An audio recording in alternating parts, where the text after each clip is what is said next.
Dear friends, अस्सलाम वालेकुम। आज हम सीएसएस का जो टॉपिक डिस्कस करेंगे उसका नाम है आयनिक बॉन्ड।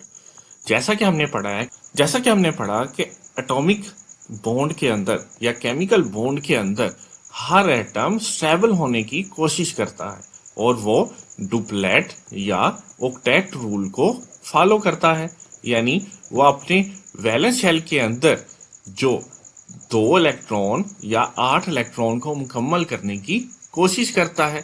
इसके लिए वो आपस में या शेयरिंग या ट्रांसफर या दूसरे पैटर्न को फॉलो करते हुए कोई ना कोई बॉन्ड बनाता है और वो बॉन्ड आयनिक, कोवलेंट, कोऑर्डिनेट कोवलेंट और मेटेलिक हो सकता है। लेकिन जो आज हम स्टडी करेंगे वो है आयनिक बॉन्ड।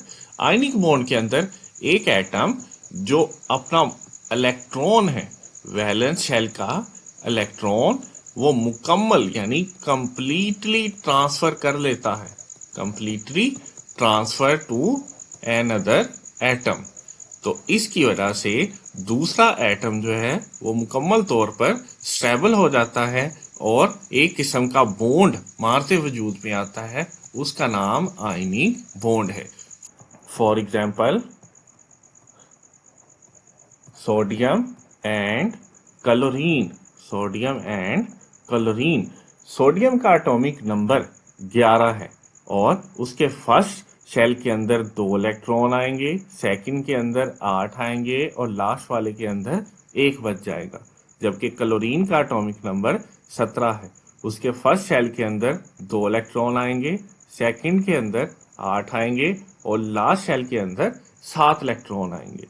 यानी अगर सोडियम का हम एटॉमिक स्ट्रक्चर बनाएं तो लास्ट वाले शेल के अंदर 1 इलेक्ट्रॉन आ रहा है और क्लोरीन के एटॉमिक स्ट्रक्चर के अंदर लास्ट शेल के अंदर 7 इलेक्ट्रॉन आ रहे हैं। तो अब या सोडियम अपना आखिरी इलेक्ट्रॉन इसे शिफ्ट कर देगा या क्लोरीन अपने साथ के साथ इलेक्ट्रॉन इसे शिफ्ट कर देगा। लेकिन सोडियम अपना 1 इलेक्ट्रॉन तो इजीली शिफ्ट कर सकता है कम एनर्जी के साथ, लेकिन क्लोरीन अपने 7 इलेक्ट्रॉन को शिफ्ट नहीं कर सकता।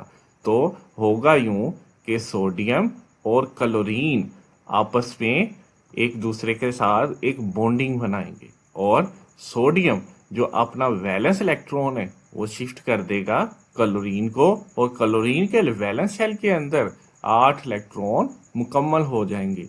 इस तरह वो डुप्लेट रूल की बजाय ऑक्टेट रूल को फॉलो कर लेंगे, क्योंकि डुप्लेट रूल को अगर फॉलो करें तो फिर भी क्लोरीन के पास बाकी 6 इलेक्ट्रॉन बच जाएंगे। अगर वो एक सोडियम को ट्रांसफर भी कर देता तो क्लोरीन तो फिर भी अनस्टेबल रहता।